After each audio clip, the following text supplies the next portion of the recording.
Ako po ay Cebuano, kaya kahit ko po sa Santo Niño, kakulay ko din. Lolo ko si Lapu-Lapu. Kapag sa fiesta ng Senior Santo Niño, kapag sa Cebu, sinisigaw natin na Pit Senior. Ang greetings natin ay Pit Senior. Pakisabi nga, pakibati nga inyong mga katabi, Pit Senior. Para sa amin, may dagdag po yun. Kapag sasabihin na Pit Senior, dadagdagan mo ito kung ano yung iyong habang sinasayaw mo, ang sinulog, habang sinisigaw mo ang Pit Senior, idadagdag mo doon sa sentence kung ano yung iyong prayer intentions. Kaya ang sinulog ay hindi lang basta sayaw, ito ay dasal sa Senyor Santo Niño. Kaya kapag sasabihin mong, para sa akin, Pit Senior, para sa pamilya ko ito, ang taon na ito. Kayo nga, pakisigaw, itaas ang inyong kamay na parang abot natin ang langit. Isigaw sa Panginoon na parang naririnig niya ang ating mga dasal. Pakisabi, Pit Senior, para kay, dagdagan nyo, para kay mama ito na may sakit, para kay papa ito na hindi natin kasama. Palakpakan natin ang Panginoon.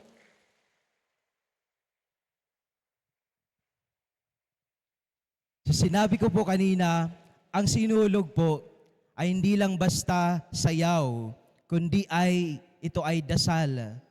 Sabay ng pagsigaw ng Pit Senior, dinadagdag natin doon yung ating mga dasal. Sinisigaw natin sa Panginoon yung ating mga intensyon ngayong taon sa ating pagdiriwang ng Senyor Santo Niño, kapiyastahan ng kanyang kabanal-banalang anak na si Jesus. Ano kaya ang iyong intention? Ano kaya ang iyong prayer intention? Kaya Pit Senior, para kay mama ito na may sakit. Pit Senior, para kay papa na nasa abroad. Pit Senior, para sa allowance ko na sana madagdagan ni mama. Pit Senior, para sa asawa ko ito. Pit Senior, para sa scholarship ko ito. Nandito ba yung mga scholars? Pit Senior, para sa entrance exam ko ito. Pit Senior, para sa Congress Elementary School ito. Pit Senior, para sa mga UCG, ano pa yon? Social Communications at Restorative Justice Ministries. Kayo ang pilgrims ngayon, di ba? Palakpakan nyo nga kung nandito kayo. Pit Senior, para sa mga HOA officers ito at family sponsors ito. Pit Senior, para kay Father Job na Filipino citizen na siya. Pit Senior, para sa Santo Niño de Congreso Parish ito. So ang salitang Pit Senior po, ang buong tawag po talaga dyan ay Sang Pit Senior. Ibig sabihin ng Sang Pit, ito ay isang malalim na salitang Cebuano na ang ibig sabihin ay na ginagamit lang namin kapag ikaw ay talagang merong matinding pangangailangan. Sangpit. Sangpit kapag wala na talagang may sasaing sa pamilya, sasabihin ng mama, magsangpit ka nga doon, kina uncle at auntie mo na kapitbahay natin, baka meron pa silang bigas. Kapag wala nang pambayad sa tuition, wala nang pambaon, magsangpit ka nga doon, sangpit nga tayo doon sa kamukha ni Father Job. Pero hindi na niya kababayan kasi Filipino na siya ngayon. Magsangpit nga tayo doon sa nagpa 5'6". Wala nang ibang malapitan. Kapag may kasama kayong matanda sa bahay at yung mga lola at lolo na ilalagaan natin sa bahay, sasabihin ng mama sa mga bata na nandito, huwag kayong umalis, di kayo pwedeng gumala kasi si lolo, si lola na may sakit, walang masangpit. Kaya ngayon, sangpit, Senyor, para kanino ang iyong pagsigaw? Kapag ang tao ay wala nang malapitan, kapag ang tao ay wala nang ibang maaasahan, kanino ka magsangpit? Sa Senyor Santo Niño. Palakpakan nga natin siya. Kapag wala na tayong ibang malalapitan, wala nang ibang tutulong sa atin, kanino tayo dapat magsangpit? Sa Diyos. Sa atin pong ebanghelyo, may isang taong naghihirap na sa kanyang buhay. May isang paralitiko. Narinig natin kanina. Buhat-buhat siya ng 4 katao. Wala na silang madaanan palapit kay Jesus dahil napakadaming tao sa bahay ni Jesus. Kaya ano ang ginawa ng kanyang mga kasama? Umakyat sila sa bubong, binakbak nila ang bubong at inihugos ang paralitiko sa tapat ni Jesus at doon para gumaling siya. Nag-effort sila. Sa ating pagsangpit sa Panginoon, sa ating paghiling sa Panginoon ng tulong, sa ating paghingi sa Kanya na kung ano yung iyong kailangan, ano yung efforts na iyong kayang gawin. Sa Cebu po, sa mga reels ngayon, makikita nyo yan. Sa chorus, doon sa Gozos ni Santo Niño, inaawit namin, kanamo maluoy kaunta, nga kanimo mangilaba. Nakikita nyo yung gumagano ng mga tao? Yung lyrics na yon, sinabi doon, sa amin maawa ka sana na sa iyo ay lumuluhog. Sa amin maawa ka sana, Senyor Santo Niño, dahil sa iyo ito aming iniluluhog. Iniluluhog natin sa Panginoon ang ating mga dasal. Iniluluhog natin sa Panginoon ang ating mga prayer intentions. Awa, lumuluhog, isangpit sa Senyor Santo Niño. Kaya anuman ang iyong paghihirap, anuman ang napakahirap na sitwasyon mo sa buhay ngayon, na para bang paralitiko ka na, you are paralyzed in that situation, you cannot move, ilapit mo kay Jesus. Isangpit mo kay Senyor Santo Niño. Amen? Itaas mo sa Diyos, mag-effort kang akyatin kahit sing taas man ng bubong ng Santo Niño de Congreso Parish. Makita mo lang si Jesus, hihipuin ka ng Diyos. Yan ang pananampalataya. Yan ang paglilingkod. Pumunta pa rin tayo sa simbahan nang makita natin ang Diyos, marinig ang Kanyang salita. Huwag kang magpadala sa mga sinasabi ng iba na wala ng pag-asa yan, paralyzed na yan, wala ng silbi yan. Maglingkod ka pa rin kahit na toxic yung mga kasama mo sa bahay, kahit magmanikluhod ka pa rin sa Diyos, kahit parang walang nangyayari sa efforts mo sa paligid, magsangpit, Senyor, ka pa rin, kahit halos ikaw na lang ang natitirang sumisigaw at wala ng boses ang iba. Ano man ang iyong kahilingan, huwag ka sanang manghinawa na ilapit ito sa Senyor.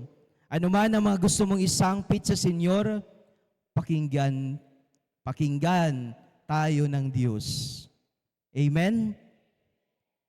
Pakitanong ang katabi, pakigising, paralitiko ka ba? Bakit nandyan ka pa rin sa sitwasyon na yan? Mga estudyante, pakisabi sa mga classmates, bakit hindi ka mag-effort para pakinggan si mama at si papa? Bakit ML ka pa rin ng ML? Gumalaw-galaw ka. Gumalaw-galaw tayo sa ating pananampalataya. Pakisabi sa lahat, tulungan kita. Ang ating ikalawang salitang Cebuano na sasabihin ko sa inyo, na ituturo ko sa inyo ay salitang padayon. Pakiulit nga, padayon. Ang inyong tema ngayong taon ay sulong padayon. Itong padayon na to, literally it means magpatuloy. Padayon, magpatuloy. Pero ano ba ang ating ipagpapatuloy? For the better or for the worse? Yun ang tanong natin ngayon. Pakisabi sa katabi, padayon ka lang ha. Kaya natin to. May relasyon ang salitang padayon sa salitang ikatlong salitang ituro ko sa inyo, ang salitang sinulog. May relasyon ang dalawang to. Sinulog, ibig sabihin ng salitang to ay galing sa salitang sulog. Ibig sabihin ay waves, alon. Ang sinulog ay isang sayaw, pasasalamat at dasal para sa Señor Santo Niño. Tuwang-tuwa si Reyna Humamay, lola ko yon, nung na siya ay asawa ni Haring Humabon, when Magellan presented to them the images, tatlong image, Mama Mary, the cross, and the Santo Niño. Nang nakita ni Reyna Humamay ang batang Jesus, sinabi niya, ito ang pipiliin ko. Sobrang galak niya, pinili niya ito, kinuha niya, at kanya itong isinayaw. Doon nagsimula ang sinulog. Kinuha ng Reyna ang batang Jesus, sinayaw-sayaw na puno ng pagmamahal. Kaya next time, mamaya, sasayaw kayo ng sinulog. Amen? Sasayaw tayong lahat. Sa ating pagsayaw sa Señor Santo Niño, see to it na sa inyong pagsayaw ay hindi lang basta sayaw. Hawakan mo ang bata, hawakan mo siya na parang bata, kalong-kalong mo si Jesus. Nagpapasalamat ka sa Diyos na nagiging cute na bata para sa iyo. So harmless God na hindi ka nahihiya, that you can ask whatever blessings that you will whisper to Him. Naniwala kang Kanya itong pakikinggan. Yan ang sinulog. Amen? Kaya, kung mapag-isip-isip ninyo, kung titingin kayo sa TV sa linggo, maraming contingents yung mga sinulog festival.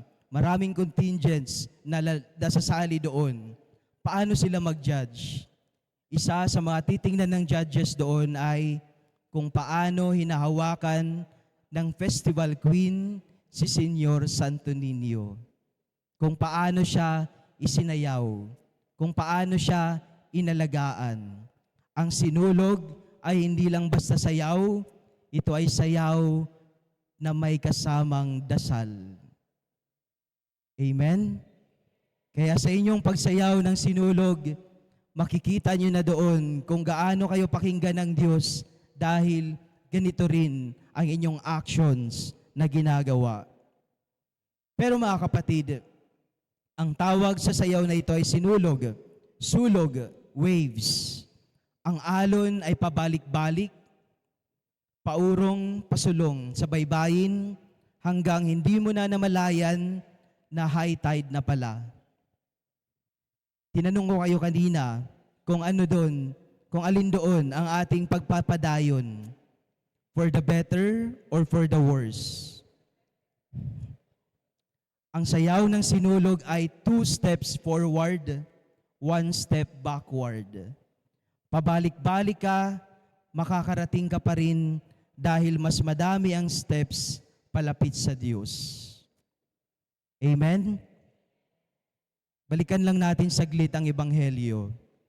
Hindi mag-isang pumunta ng paralitiko. Hindi niya mag-isang pumunta palapit kay Jesus. May 4 na kaibigan siya. May 4 na kasama siya na nabuhat-buhat siya papunta kay Jesus. Sa ating pagsinulog, sa ating pagpadayon, klaro sa atin na ang ating tema na pinipili ay nasulog, pagpadayon ay pasulong. hindi paurong. Amen? Pero paano natin ito makakamtan? Magtulungan tayo. Tulungan ng bawat isa na buhatin ang mga nasa paralisadong kalagayan. Sa mga members ng church-mandated organizations na nandito, sama-sama tayong magsinulog. Buhatin si Jesus palapit sa ating kapwa.